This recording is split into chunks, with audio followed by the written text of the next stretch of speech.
Bueno, acaba de salir la última noticia, recién salida del horno, el gobierno de Trump revocando la visa de la embajadora de Brasil en Estados Unidos, exigiendo una serie de cosas. Sí, El nuestro. Cuando vemos este proceso, lo que tenemos que ver, ¿verdad? Esencialmente es el panorama de injerencia, ¿verdad? Mira, vamos a poner los puntos sobre las IES, sobre todo esto que está pasando. El primer hecho que tenemos es que hay una práctica diplomática que es obligatoria, ¿verdad? ¿Cómo funciona? Se llama agreement, concordancia, ¿no? En portugués. ¿Qué significa eso? Mira, para que te des una idea de lo que eso significa, ni Israel faltó al respeto a eso, ni Israel. Le preguntas al otro país si esa persona es aceptada como embajador. ¿Por qué es eso? Porque la figura del embajador es una figura absolutamente intocable, es el símbolo del otro país. Entonces necesitas, la solicitud de beneplácito significa lo siguiente. Este país, esta persona para nosotros es Estados Unidos, esa persona para nosotros es Alemania, y así sucesivamente. Entonces es agreement, es un acuerdo de que esa persona es relevante, con lo que Brasil se compromete con esa seguridad personal, todo de esa persona, garantizar todos sus derechos, ¿verdad? Es una calle de doble sentido. Él ofrece esa garantía, ella ofrece esa aceptación. Por otro lado, hay garantías. ¿Cuál es la práctica diplomática? Por vías diplomáticas, o sea, en silencio, ¿verdad? El nombre es sugerido al embajador, a la embajada brasileña, que lo envía al Itamaraty, y eso es una práctica para todos. Brasil tiene el mismo procedimiento. Nada de eso se hizo. Primero, Estados Unidos anunció al embajador hace un mes y ahora pidieron el beneplácito. En otras palabras, rompieron la regla burocrática sobre los propios Estados Unidos. Atención a eso. Acabo de checar para ver si tenía alguna información, ¿verdad? Si había algo mal en mi memoria. El embajador fue aprobado por 13-8 por la Comisión de Relaciones Exteriores del Congreso estadounidense, del Senado estadounidense, que es quien aprueba. No dije Congreso, está mal, es Senado, que es quien aprueba, ¿verdad? El primer paso, ¿aprueba qué, verdad? Vamos a enviar ese nombre. Es una audiencia de confirmación igual que aquí. Se hace una audiencia de confirmación, por cierto. Daniel Pérez fue especialmente simpático a los intereses brasileños. Hay que dejarlo asentado. Eso, ¿verdad? Esa entrevista y luego lo envía al Pleno. Atención a esto que decididamente no aceptó la prisa de Trump. No votó. Atención, en el Pleno del Senado estadounidense, Trump tiene mayoría de 53-47. Hay un mensaje ahí, ¿verdad? Oficialmente, él no es embajador en Brasil, no está designado porque el Senado no lo aprobó. Hay una urgencia en este proceso que es inexplicable, César. Primero, el beneplácito no fue solicitada rompiendo las reglas burocráticas. Segundo, el Senado estadounidense no lo aprobó. Tercero, la cancelación de la visa de la embajadora brasileña es una medida absolutamente inédita en los 203 años de relación. Nunca había pasado esto en la relación con Estados Unidos. La pregunta que tenemos que hacernos siempre es la misma. ¿Por qué está pasando esto? Tal vez tengamos que centrar esa respuesta obviamente en la persona de Marco Rubio, que puede estar sintiendo una desaprobación, una censura en el Senado estadounidense respecto a su nominado,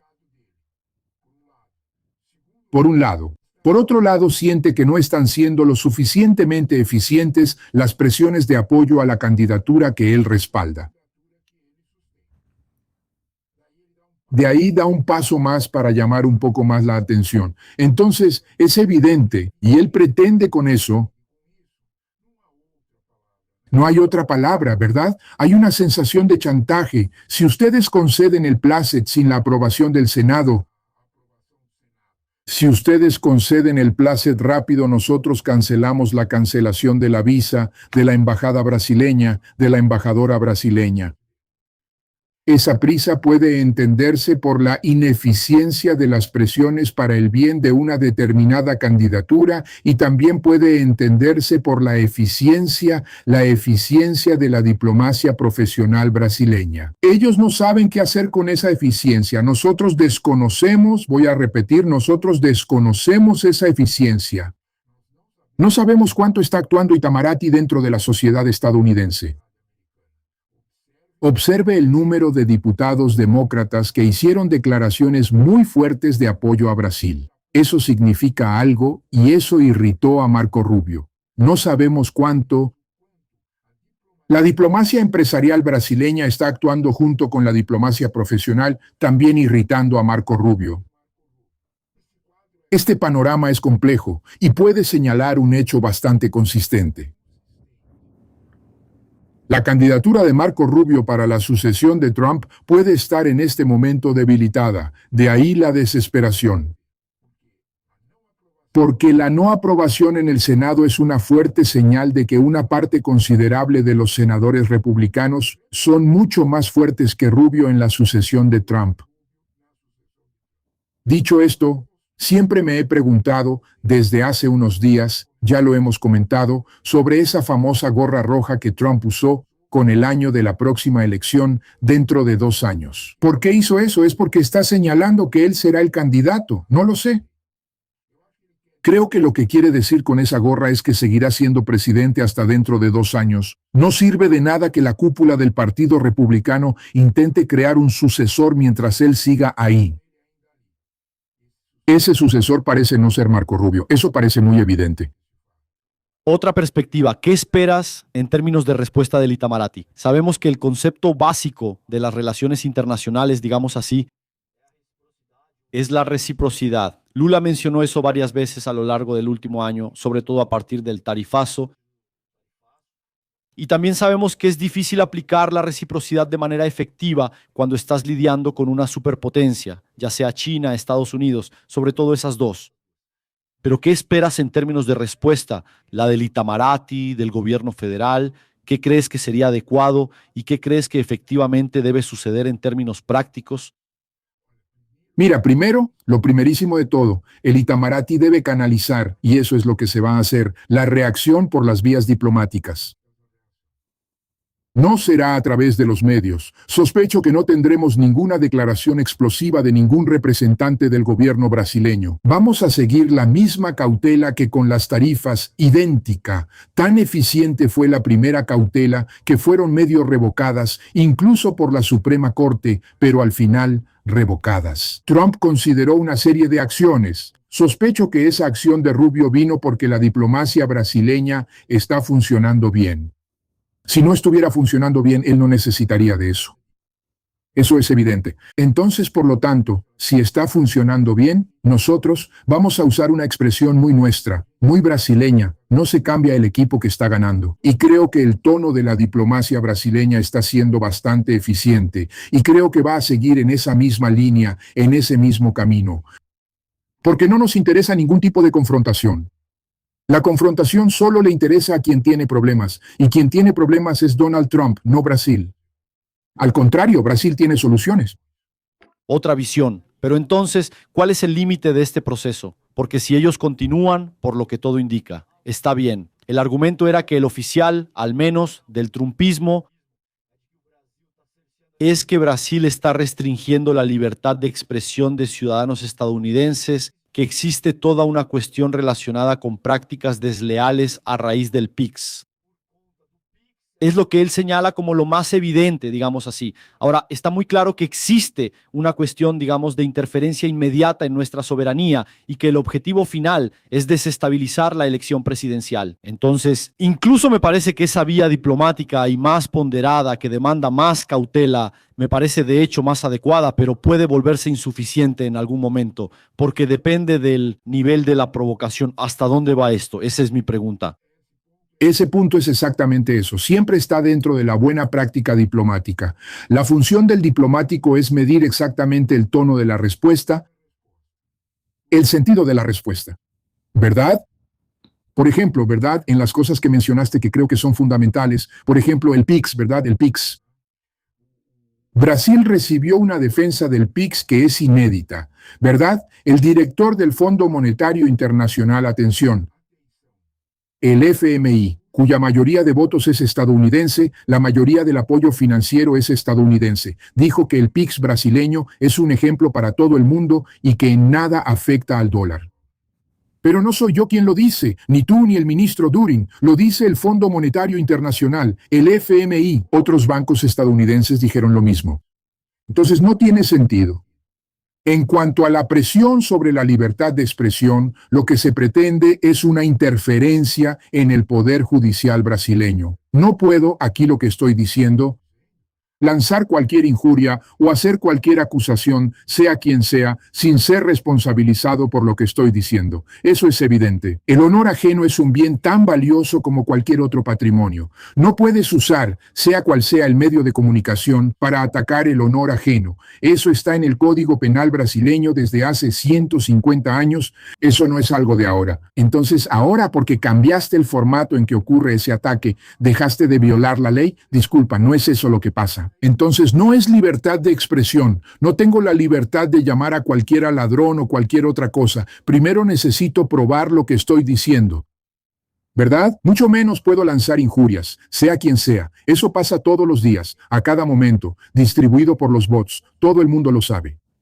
¿Verdad?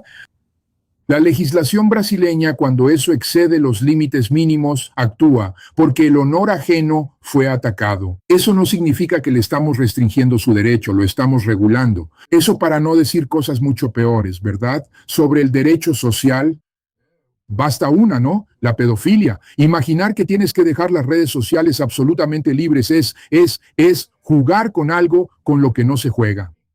¿Verdad? De hecho, los países más desarrollados están siguiendo exactamente ese camino. Observa lo que está pasando con la Unión Europea, siguiendo el camino de la regulación de Australia, de Nueva Zelanda, de Japón, Corea, porque el riesgo es real. Entonces, de alguna manera, pedir que aquí en Brasil no haya ningún límite para los socios de la candidatura de Trump, porque no puedo negar que ellos fueron socios. Los 6 estaban el día de la toma de posesión. Las 6 mayores empresas tecnológicas estadounidenses estaban ahí el día de la toma de posesión. Algo inédito. Eso nunca había pasado en la historia estadounidense. Nunca ningún sector se puso al lado del presidente ungido. Todos ellos tuvieron, vamos a decirlo con el nombre correcto, el pudor de no hacer eso, porque eso se ve mal.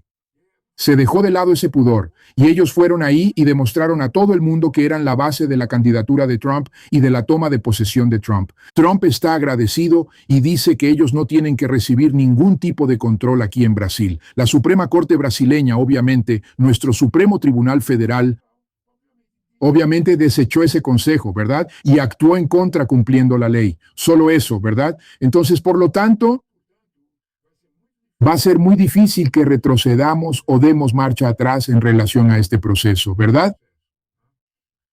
¿Eso va a provocar más molestias, más descontentos? Sí, va a provocar. ¿Por qué esas molestias, esos descontentos son tan fuertes? Porque tenemos una elección en octubre, ¿verdad? Y es evidente que las redes sociales tienen una influencia enorme en el proceso electoral y necesitan tener algún tipo de control, ¿verdad? Entonces, por lo tanto, eso todavía está en discusión en Brasil. Pero lo que está siendo más fuerte es exactamente ese control, esa presión estadounidense para que ese descontrol ocurra.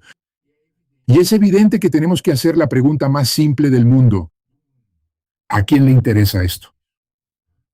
¿Verdad? Es evidente que hay un candidato que tiene interés en atacar al otro sin mayores castigos. Entonces, eso es evidente. Es el candidato que está, entre comillas, abajo en las encuestas. Entonces eso es notorio y todos lo saben. Por lo tanto, de alguna manera, eso le interesa más a esa candidatura. Otra vez, y a estas alturas ya está, esto ya está en el debate público de forma abierta, ya ni siquiera es especulación, ¿sí?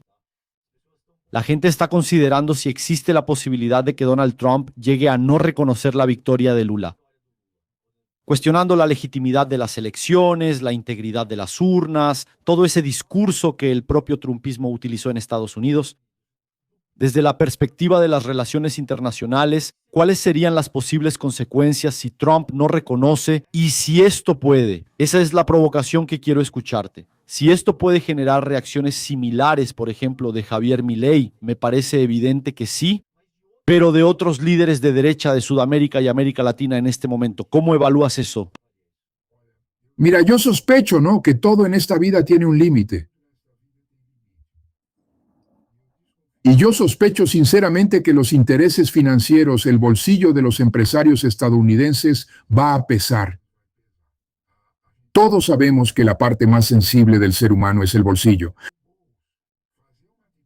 Adoptar una actitud así significaría poner a Brasil directamente, vamos a ser muy honestos, en brazos de China. Esto no tiene ningún interés para muchos sectores de la sociedad estadounidense. Y voy a repetir algo muy sensible.